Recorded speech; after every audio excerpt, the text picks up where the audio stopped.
materia se presenta en diversas formas o estados de agregación. Tenemos el estado sólido, donde las partículas que lo integran están tan unidas entre sí que al aplicar fuerza no lograremos separarlas y solamente vibrarán. Su masa, volumen y forma es definida. Esto quiere decir que no varía. En el estado líquido, las partículas que lo integran están unidas entre sí, pero no tanto como en el estado sólido. Existe cierta separación entre ellas que les permite fluir sin separarse. Tienen masa y volumen definido, pero su forma depende del recipiente que lo contenga. En el estado gaseoso, las partículas que lo integran no están unidas. Esto quiere decir que se encuentran separadas entre sí y tienen libre movimiento. Su masa, volumen y forma es indefinido y depende del recipiente que lo contenga.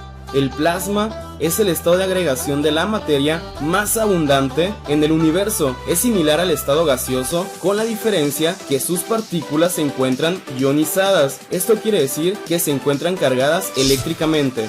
El plasma tiene características propias que no tienen los otros estados de agregación. Por ejemplo, no tiene masa ni volumen definido, a no ser que esté encerrado dentro de un contenedor, y tampoco tiene una forma definida. El paso del estado sólido al estado líquido se llama fusión. El paso del estado líquido al estado gaseoso se llama evaporación. El paso del estado gaseoso al estado líquido se llama condensación. El paso del estado líquido al estado sólido se llama solidificación. El paso del estado gaseoso al estado sólido sin pasar por el estado líquido se llama deposición. El paso del estado sólido al estado gaseoso sin pasar por el líquido se llama sublimación. Cuando el estado gaseoso se ioniza o se carga eléctricamente, se forma el plasma. Cuando el plasma se desioniza o pierde su carga eléctrica, se forma un gas.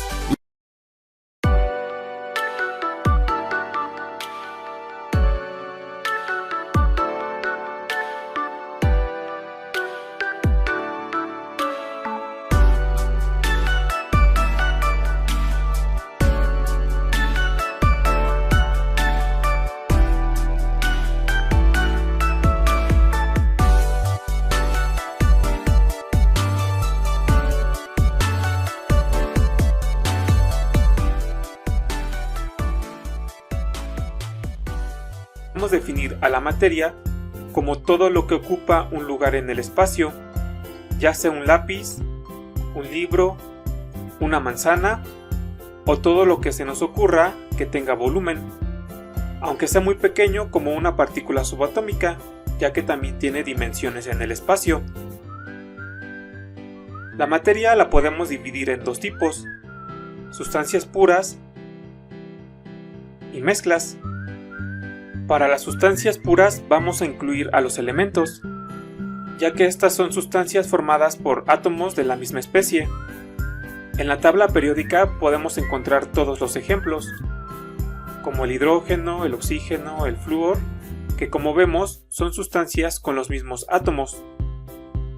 Cuando estos elementos se combinan, forman otro tipo de materia que se les conoce como compuestos, y estos se definen como la combinación de dos o más elementos en proporciones fijas, como es el caso del agua, que se forma a partir de la combinación de átomos de hidrógeno y oxígeno, o el dióxido de carbono, que como vemos estos compuestos son moléculas químicas.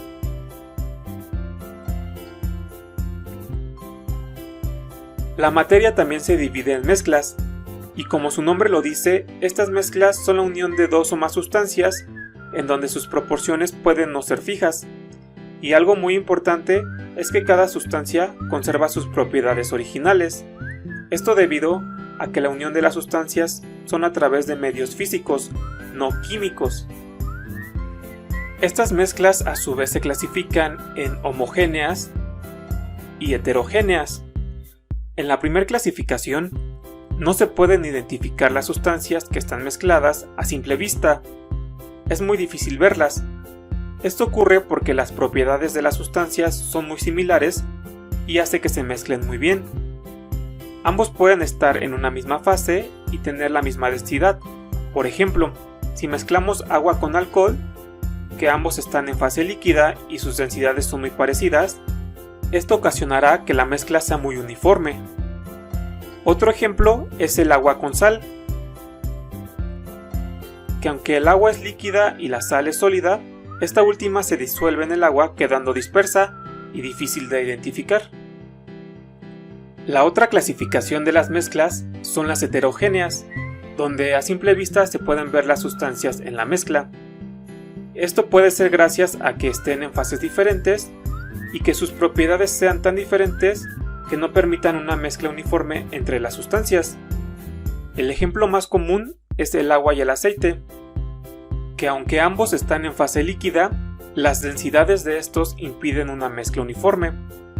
O también puede ser el agua y la arena, que estos están en fases diferentes y aparte no hay disolución debido a que sus propiedades son completamente distintas. Estas mezclas son más fáciles de separar gracias a que las sustancias están en el mismo sistema, pero no están distribuidos de una manera uniforme.